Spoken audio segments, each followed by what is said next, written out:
அஜித்குமார் கரூர் சம்பவம் தொடர்பாக சிபிஐ விசாரணையை துரிதப்படுத்தி இருக்கிறது. தற்போதைய நிலவரம் என விவரங்களை பதிவு பண்ணுங்க. வணக்கம் ராஜலட்சுமி. கரூர் மாவட்டத்தில் ஏற்பட்ட துயர சம்பவத்தில் 40 பேர் உயிரிழந்த வழக்கை சிபிஐக்கு மாற்றி உச்சநீதிமன்றம் உத்தரவு பிறப்பித்த நிலையில் மேலும் சிபிஐ விசாரணை கண்காணிக்க ஓய்வு பெற்ற உச்சநீதிமன்ற நீதிபதி அஜய் ரஸ்தோகி தலைமையில் சிறப்பு புலனாய்வு குழுவையும் அமைத்து உத்தரவிட்டது.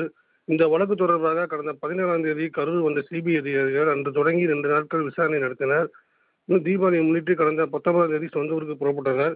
நேற்று 2 வாகனங்களில் 6 பேர் கொண்ட சிபிஐ வீரர்கள் குழு மீண்டும் கரூரில் முகாமிட்டு 2ஆம் கட்ட விசாரணையை துவங்கி விசாரணை தீவிரப்படுத்தியுள்ளனர். கரூரில் சிபிஐ அதிகாரிகள் தங்கியுள்ள சுற்றுலா மாளிகைக்கு நேற்று கரூர் நகர காவல் ஆய்வாளர் மணிவண்ணன் கரூர் கூட்ட நெரிசல் வழக்கு தொடர்பான ஆவணங்களுடன் விசாரணைக்கு ஆஜரானார்.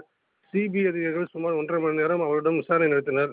இந்நிலையில் இன்று கரூர் வேலுச்சாமிபுரம் பகுதியைச் சேர்ந்த பொதுமக்கள் வியாபாரிகளிடம் சாட்சியங்கள் பெறுவதற்காக சிபிஐ அதிகாரிகள் சம்மன் அனுப்பிய நிலையில் இன்று 4 பேர் விசாரணைக்கு இன்று ஆஜராகியுள்ளனர்.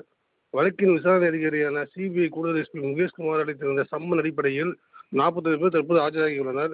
கரூர் கூட்ட நெரிசல் வழக்கின் உண்மைகள் மற்றும் சூழ்நிலைகள் குறித்து அறிந்திருந்தால் சாட்சியங்கள் பெறும் நோக்கத்திற்காக சம்மன் மூலமாக நேரில் ஆஜராகும்படி இவர்களுக்கு அழைப்பு விடுக்கப்பட்டதாக தெரிய வருகிறது. மேலும் சிபிஐ அதிகாரிகள் தங்கியுள்ள சுற்றுலா மாளிகைக்கு சம்மன் அனுப்பப்பட்ட பொதுமக்கள், போட்டோகிராபர், டிபார்ட்மெண்ட் ஸ்டோர் உரிமையாளர் என இதற்கு முன்பு உயர்நீதிமன்றம் அமைத்த ஐஜி அஸ்ரா கார்க் தலைமையிலான எஸ்ஐடி தரப்பில் இதுவரையிடம் நடத்தப்பட்ட விசாரணையின் அடிப்படையில் தற்போது சிபிஐ அதிகாரிகள் மீண்டும் இவரிடம் தற்போது விசாரணைக்காக சம்மன் அனுப்பியுள்ளனர். இதன் அடிப்படையில் இவர்கள் இன்று ஆஜராகியுள்ளனர்.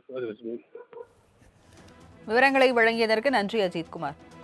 அஜித்குமார் கரூர் சம்பவம் தொடர்பாக சிபிஐ விசாரணையை துரிதப்படுத்தி இருக்கிறது. தற்போதைய நிலவரம் என விவரங்களை பதிவு பண்ணுங்க.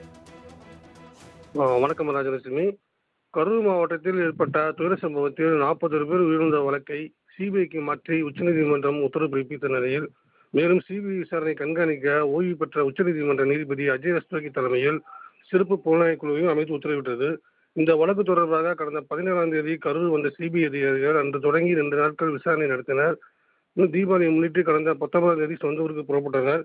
நேற்று 2 வாகனங்களில் 6 பேர் கொண்ட சிபிஐ வீரர்கள் குழு மீண்டும் கரூரில் முகாமிட்டு 2ஆம் கட்ட விசாரணையை துவங்கி விசாரணை தீவிரப்படுத்தியுள்ளனர். கரூரில் சிபிஐ அதிகாரிகள் தங்கியுள்ள சுற்றுலா மாளிகைக்கு நேற்று கரூர் நகர காவல் ஆய்வாளர் மணிவண்ணன் கரூர் கூட்ட நெரிசல் வழக்கு தொடர்பான ஆவணங்களுடன் விசாரணைக்கு ஆஜரானார். சிபிஐ அதிகாரிகள் சுமார் 1.5 மணி நேரம் அவரிடம் விசாரணை நடத்தினர். இந்நிலையில் இன்று கரூர் வேலுச்சாமிபுரம் பகுதியைச் சேர்ந்த பொதுமக்கள் வியாபாரிகளிடம் சாட்சியங்கள் பெறுவதற்காக சிபிஐ அதிகாரிகள் சம்மன் அனுப்பிய நிலையில் இன்று 4 பேர் விசாரணைக்கு இன்று ஆஜராகியுள்ளனர். வழக்கின் விசாரணை அதிகாரியான சிபிஐ கூடுதல் எஸ்பி முகேஷ்குமார் அளித்திருந்த சம்மன் அடிப்படையில் 40 பேர் தற்போது ஆஜராகியுள்ளனர்.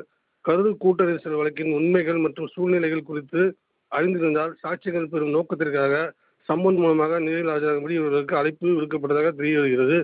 மேலும் சிபிஐ அதிகாரிகள் தங்கியுள்ள சுற்றுலா மாளிகைக்கு சம்மன் அனுப்பப்பட்ட பொதுமக்கள், போட்டோகிராபர், டிபார்ட்மெண்ட் ஸ்டோர் உரிமையாளர் என இதற்கு முன்பு உயர்நீதிமன்றம் அமைத்த ஐஜி அஸ்ரா கார்க் தலைமையிலான எஸ்ஐடி தரப்பில் இதுவரையிடம் நடத்தப்பட்ட விசாரணையின் அடிப்படையில் தற்போது சிபிஐ அதிகாரிகள் மீண்டும் இவரிடம் தற்போது விசாரணைக்காக சம்மன் அனுப்பியுள்ளனர். இதன் அடிப்படையில் இவர்கள் இன்று ஆஜராகியுள்ளனர். விவரங்களை வழங்கியதற்கு நன்றி அஜித்குமார்.